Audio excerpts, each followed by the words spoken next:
So you guys were I'm hearing a lot of you guys wanted a theme song short, so here we go. This girl reviews movies, games, and books. Sometimes she plays them. So does that, and when she does it with the cat, does that make her crazy? Does that make her crazy? Probably.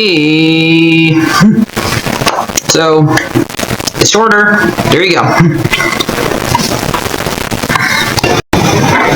CrazyCatLady or Martha Butler does not own any trailers or pictures. I use them under fair educational for and entertainment purpose. Blade, it's like it's all they did. Well, those years ago. See? No, I don't want to do any more of it. Alright, finally finished my first kind of guide. I don't know, do you really count this as a guide? This is more a crossover thing. And I was trying to save this for when I read the last Kane book, but I don't know, this really doesn't spoil anything for that. So, I'll read it soon because I have it coming in the audiobook coming in the mail because for some reason it's not available on audio. It is, but it's available in Spanish. And no. So this one is a really good book. It's called Demigods and Magicians. Percy and Beth meet the Canes. So we got 3 different stories in here. Let me name to you guys.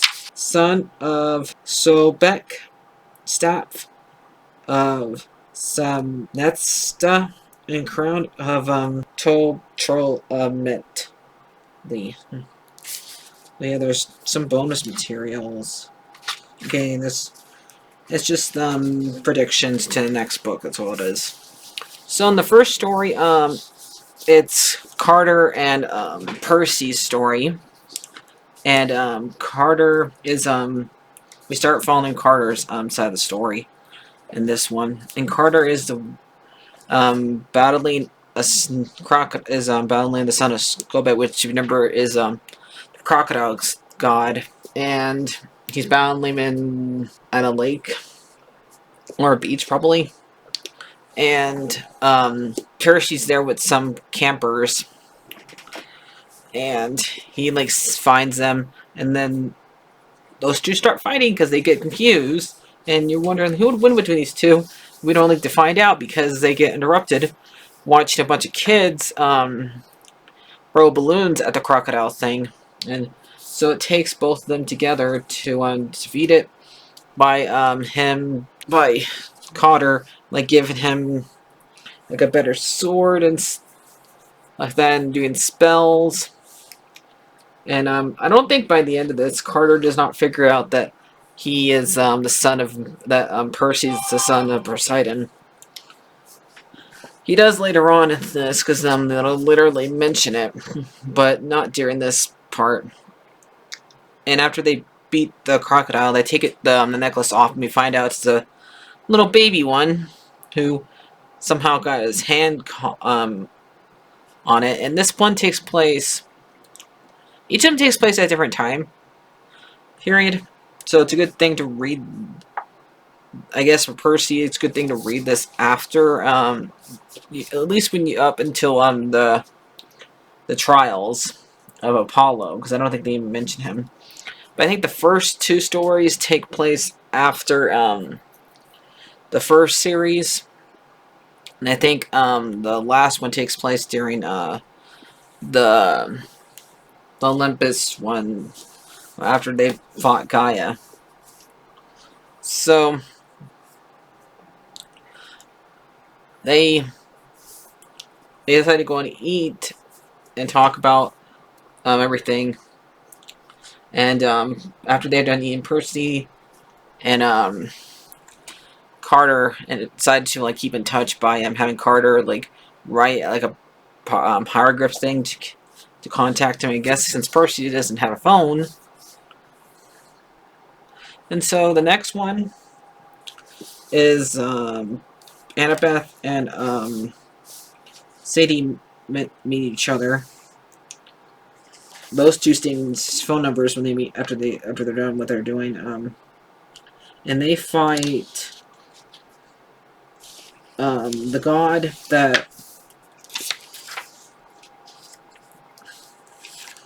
that was made during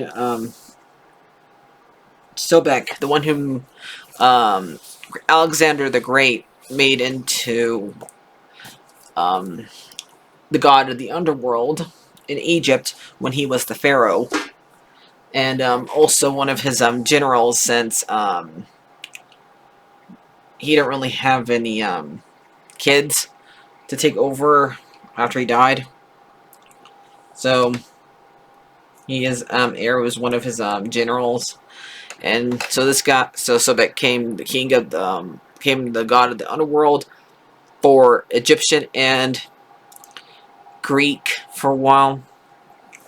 Then somehow it got switched over back to Hades, but he turned like poor Cerberus into a staff, and he was trying to take over.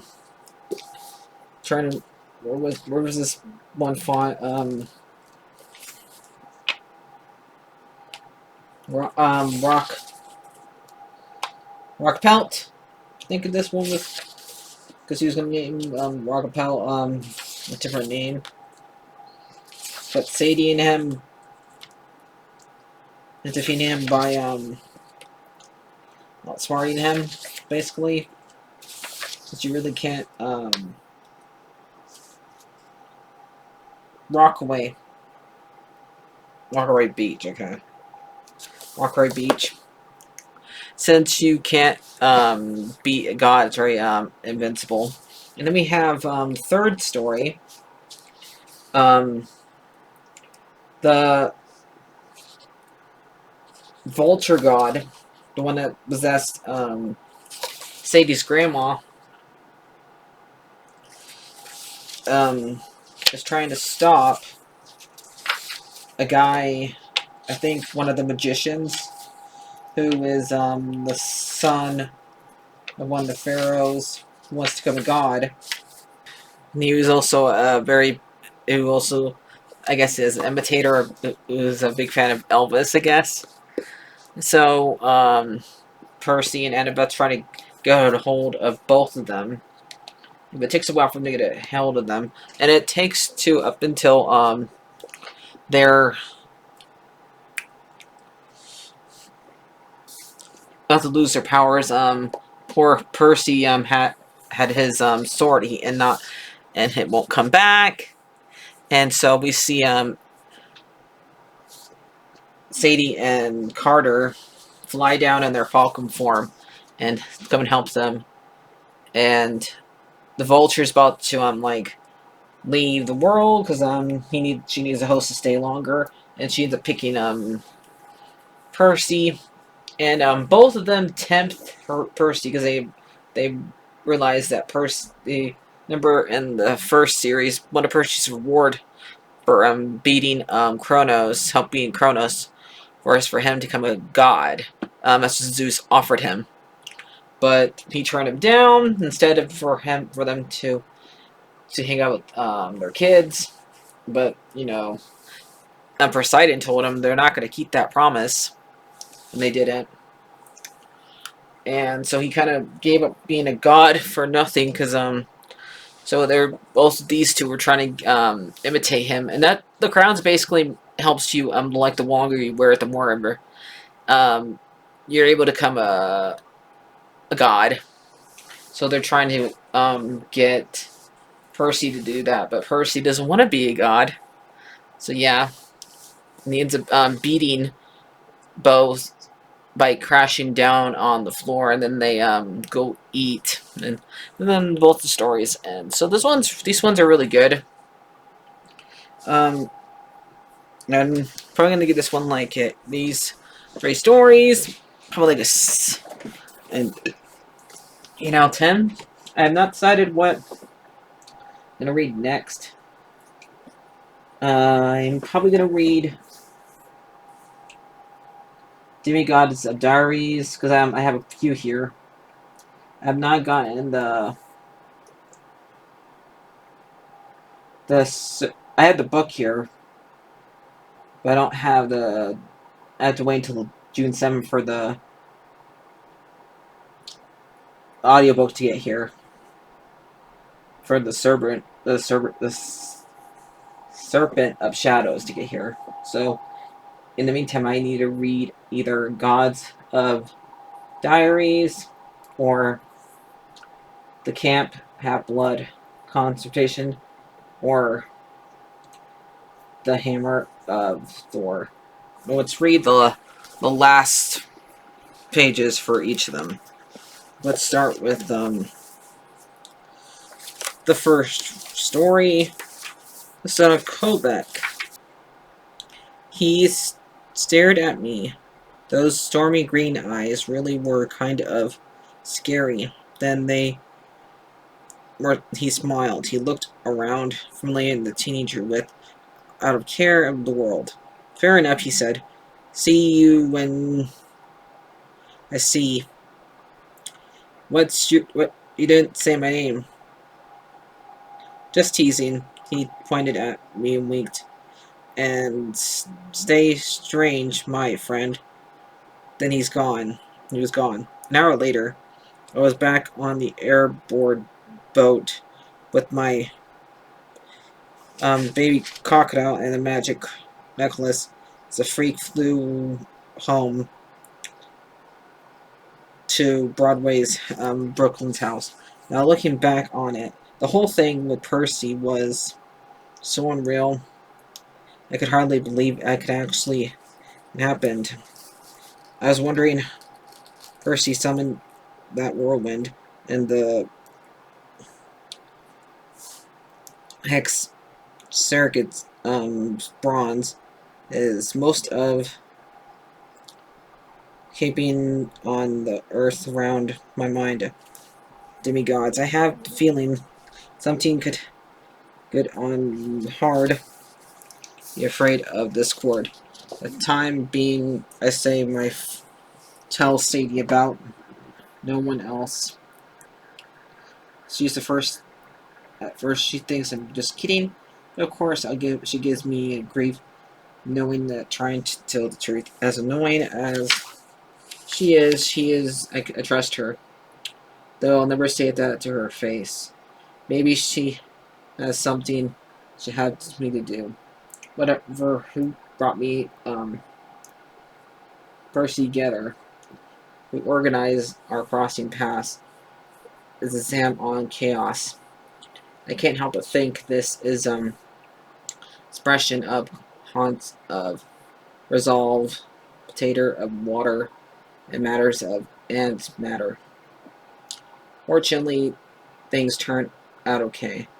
To position of Nicholas is safety cross away. Our baby crocodiles splashed around happily on our water. But next time, I am afraid we might not be so lucky. Something that kids say Percy is a secret heroic with his hand, and I feel that sooner or later I'll wake up in the middle of the night and hear a word spoken urgent in my mind. Carter! Okay, now for the second one. Suit yourself! Sadie shouldered her path and then helped Annabeth up. Say, Carter drew a hidden on your boyfriend. Say, drew on your boyfriend's hand, and well, good. I rather stay pretty with your direction. Annabeth sneered. You're right. I trust boy confrontation. They're pretty cell phones numbers. Just saying cell phone numbers. Just don't call me unless it's an emergency. Annabeth warned. Cell phones actually activate monsters. Sadie looked surprised. Really? That doesn't never noticed. I suppose I should send you funny faces selfies On Instagram, then? Probably not. Well then, till next time. She threw her arms around Annabeth. Annabeth was a little shocked by a hug from a girl she just met, but a girl who could just easily see Annabeth as an enemy. The gentle, the feel good, in a life and death situation. Annabeth had learned you could make friends pretty quickly. She patted Sadie on the shoulder. Stay safe. Hardly ever. Sadie crawled onto her boat and pushed to see the fog. And when the ship and Sadie came was gone. Annabeth was empty in the ground, and the mist was dust.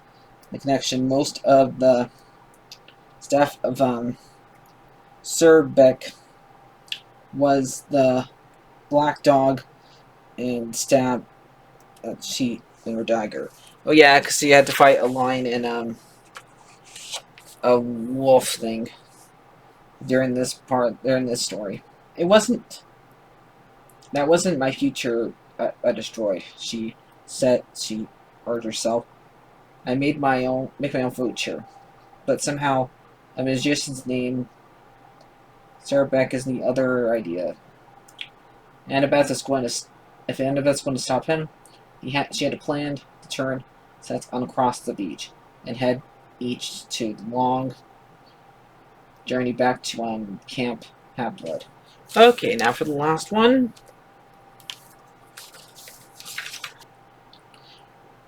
Our little Trask forward, Carter grinned. I like to sound like that of 4 of us keeping in touch.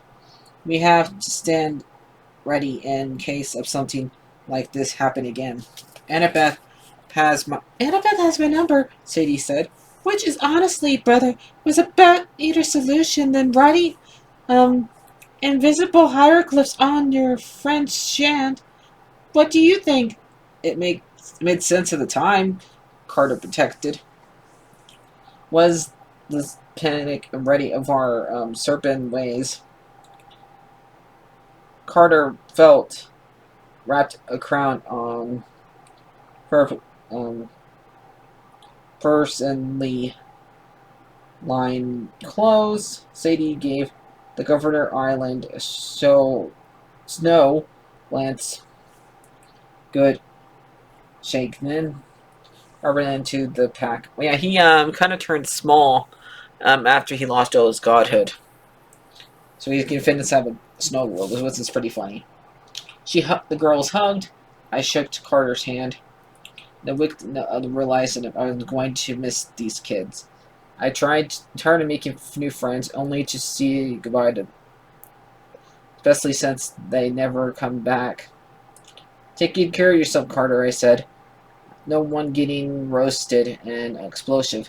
He smiled. I can't promise, but I can tell us we need, okay? Tell us you need us, okay?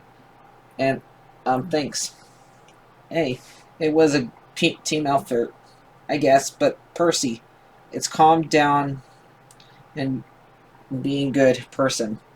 Surbeck couldn't get a handle on you. Honestly, I've been tempted with godhood in a way you were. You would have done the same thing, I said. Maybe, he smiled, but he didn't look so convinced. Okay, Sadie, time to fly. And Chance of Brooklyn's house were going to be worried. And Surgeon you is making jello fruit salad for and Surgeon you is making a jello fruit salad for dinner, she said. We should be delicious. Ta-ta, Jimmy Gods. The canes turned into birds and prey and launched themselves into the sunset. This has been a weird day, I told Annabeth. She slipped her hand into mine.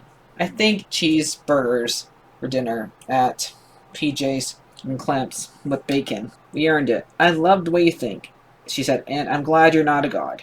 She kissed me, and I decided I was glad too. A kiss, a sunset, and promises of good bacon and cheese hamburgers was a kind of payoff. Who needs immortality? There you guys. Bye-bye, and like, and subscribe.